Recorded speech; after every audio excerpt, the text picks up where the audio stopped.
พี่น้องเอ้ยวันนี้คือว่ามาพักมาผ่อนมาเองกะสุขภาพบุรีบ่ม่วนนะพี่น้องเอ้ยบ่สบายแน่เจ็บหลังเลยพี่น้องเอ้ยเป็นยุคใหม่เลยแอว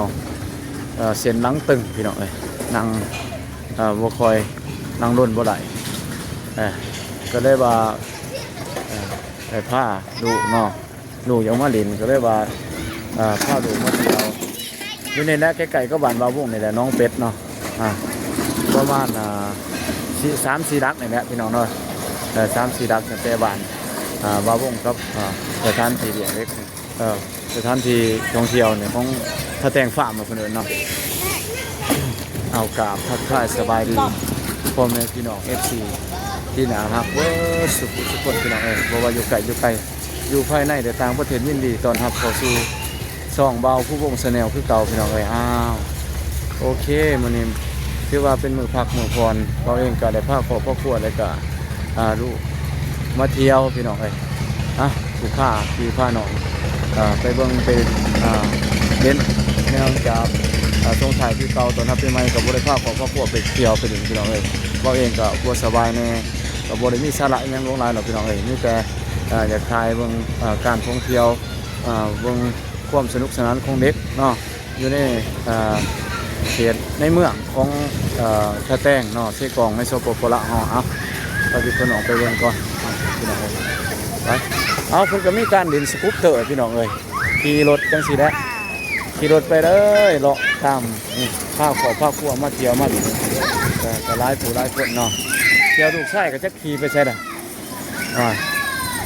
เพิ่นก็ขี่คือกันพี่น้องนี่ก็คือสถานที่ท่องเที่ยวเนาะที่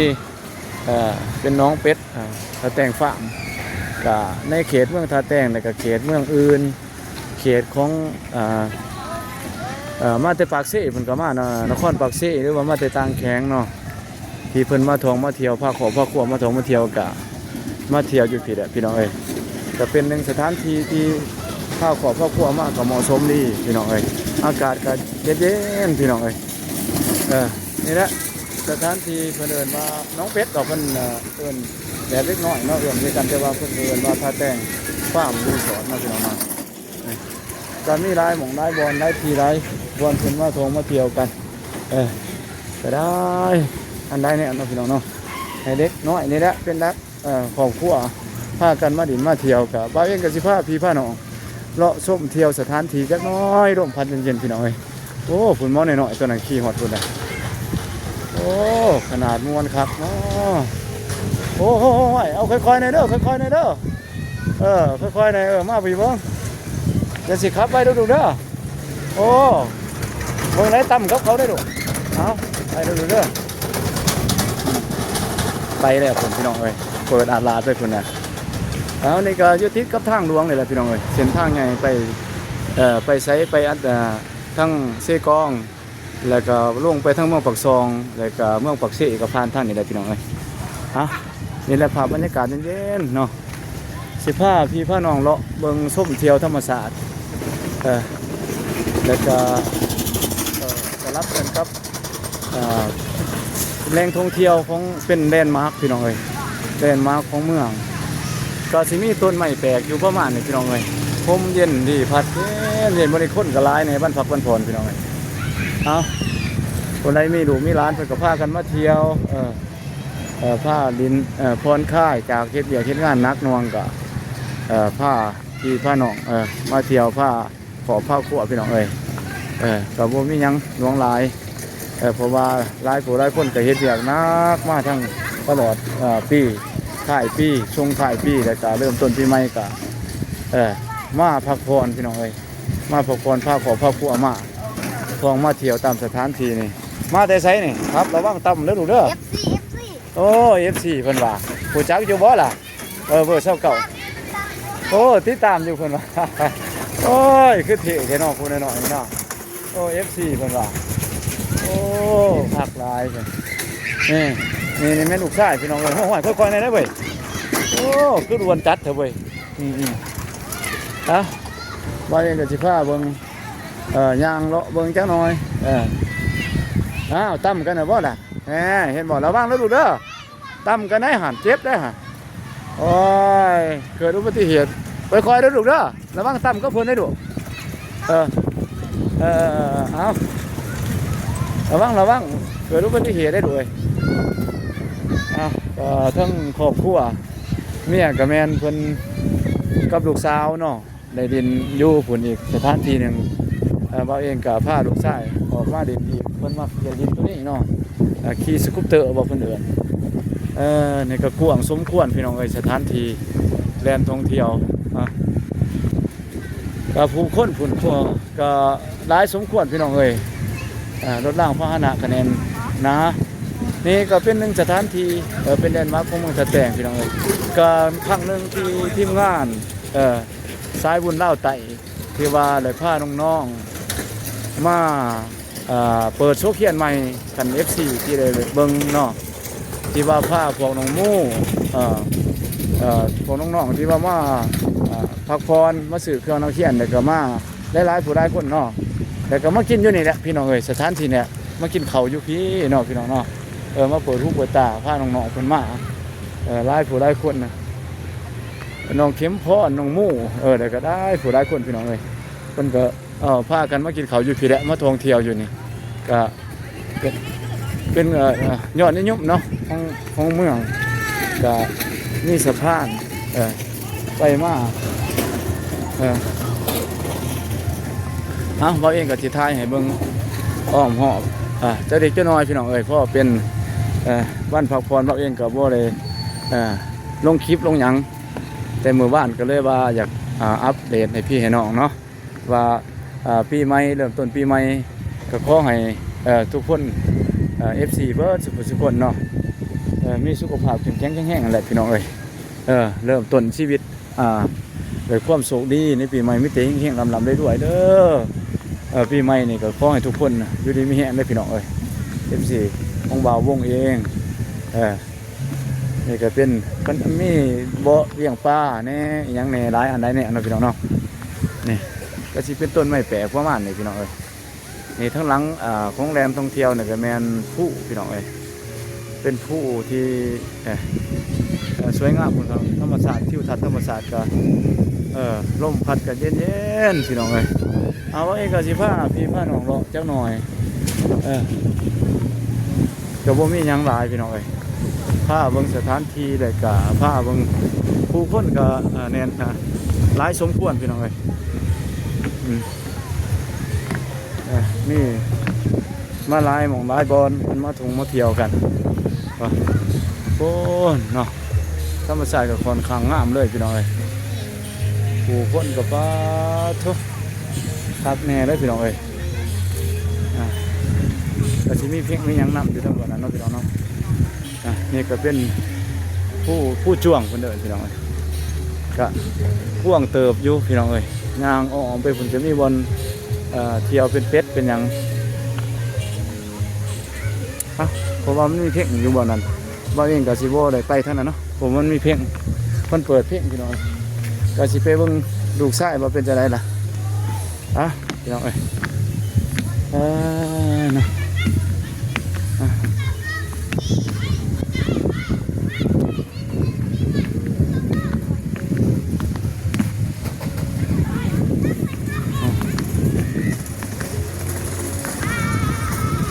ไปพี่น้องเอ้ย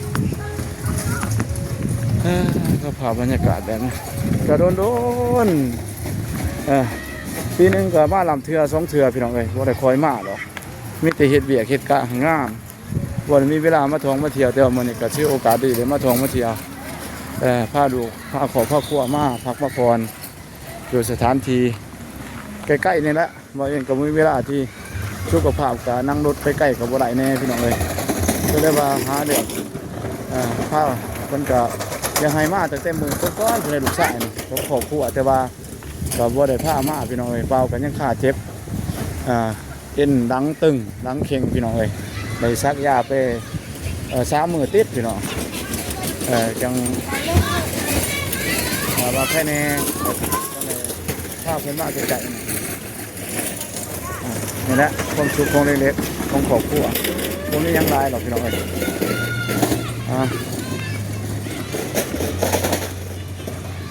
ก็สิ ผู้ใหญ่ก็ขี่ไล่พี่น้องเอ้ยก็ผู้ใหญ่ก็ขี่ไล่แล้วก็เล็กน้อยก็ขี่ดีก็สามารถคือว่าแห้งมอเตอร์มันก็ไปไหลอยู่ผู้ใหญ่ขี่ไล่สบายพี่น้องเอ้ย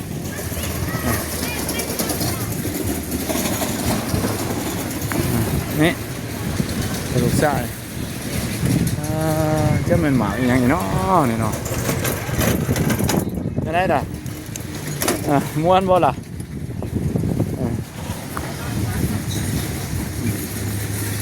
น้องพอเองสิไปสั่งมันมาหมักใหม่บางอย่างนี่ให้ลูกชายก่อนระวังเด้เอาไปจะได้ล่ะคือว่าลงคลองแล้วเว้ยห้อยค่อยที่มอน่ะ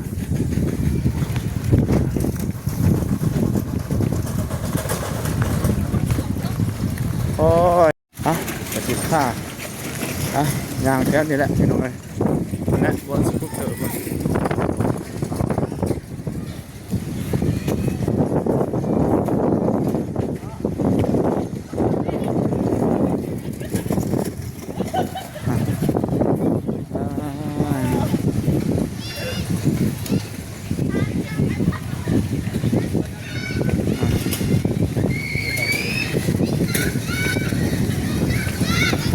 ถือว่าเป็นความสุขเนาะของเด็กๆน้อง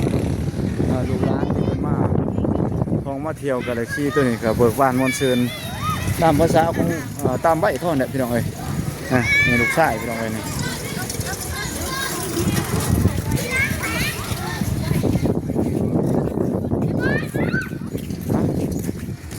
เอามาสีท้ายให้พี่น้องเบิ่งเป็นช็อตแล้วก็พี่โจก่อนพี่น้องเอ้ย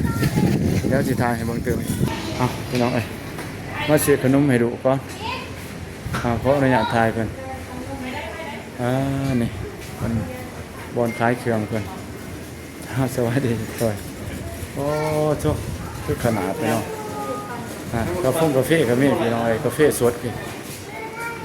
ปลาเท่าคักกาแฟตรงนี้กาแฟเพิ่นกาแฟสดนี่ผู้ใดมากินกาแฟสดก็ได้ยังไงก็ได้เพิ่น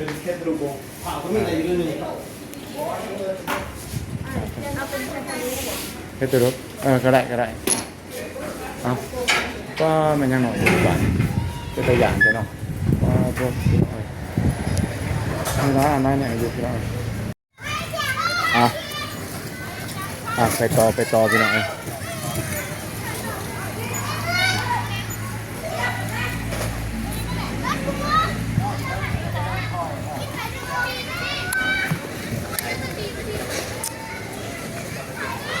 เป็นคีย์วะล่ะน้อยๆเป็นคีย์วะล่ะนี่อุตสาหดินเลยเดี๋ยวจะไปถ่ายพี่น้องบ้าง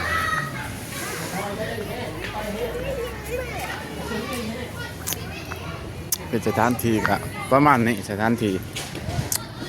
กะนาเที่ยวอยู่พี่น้องตามภาษาทั้งฟังล่าฮอดผิด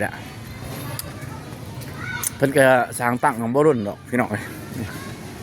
4-5 ปีหลังนี่แหละที่ได้เพิ่นได้สร้างประมาณนั้นเนาะทิวทัศน์ธรรมศาสตร์จบงามพี่น้องนี่เป็ดนี่ยังให้ขี่ให้มีหานตัวหานบ่เครื่องดินอยู่ทั้งๆก็มีหลายสิ่งอยู่พี่น้องมีทั้งเครื่องปั่นเครื่องยังและสิ่งสะแต่ว่ามันก็มีอันตรายเสี่ยงดูร้านกับว่ายังให้ขี่พี่น้องมันก็ย่านเกิดอุบัติเหตุต่างๆกันมีความผิดพลาดนี่ก็เลื่อนเนี่ยมันสิประมาณก็พ่อแม่พี่น้องเพิ่นกับผ้าของมาขั้วมาเที่ยวกับร้ายเต๋อพี่น้องร้ายหมองร้ายบอลอยู่นี่ก็เป็นบอลที่เพิ่นขี่เป็ดขี่ไก่เลาะพี่น้อง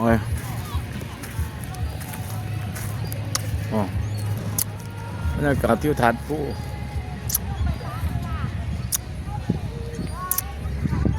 ก็มีอ้อมหอมอยู่พุ่นกับชิมีสถานที่ไปอีกก็กว้างเติบพี่น้องพอประมาณพอได้เที่ยวอยู่แล้วเมื่อถ้าแต่งเขาก็ส่วนใหญ่ก็มาเที่ยวอยู่นี่แหละต่างเมื่อต่างแคมป์เพิ่นก็มาเที่ยวคือกันพี่น้องสิพาไปเบิ่งลูกสาวดินจังไหนแล้วก็ เราจะจบคลิปเนี่ยสำนักจักเล็กจะหน่อยพี่น้องไปโบราณโบราณ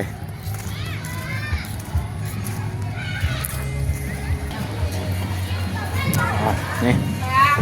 นั่นลูกสาวเป็นมาลินอยู่นี่นี่แต่บอลเล็กหน่อยดินดอกสถานที่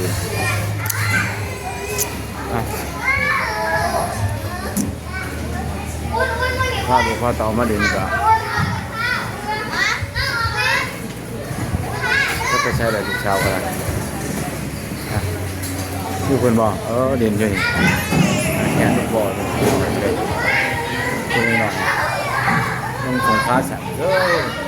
ก็ได้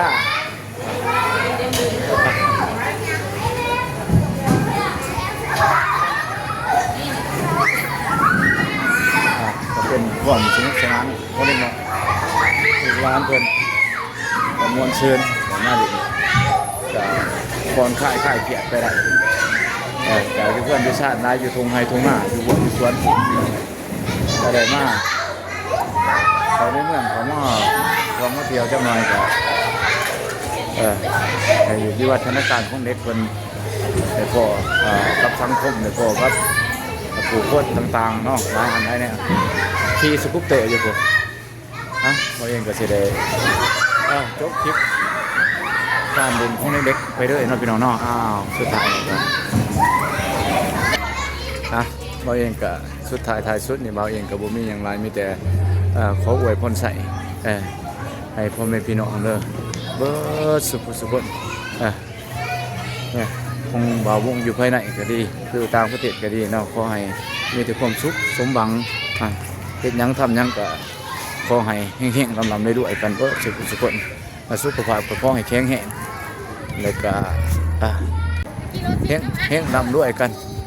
เป็นเศรษฐีมหาเศรษฐีกันวัตถุสุขในก็เดินทางไปใช้มาใช้ก็ขอให้แข็งขันปลอดภัยพี่น้องบ่าวเองก็สิขอจบคลิปเพียงซ้ำนี้บ่าวเองก็สิขอลาไปก่อนพี่น้องบ๊ายบาย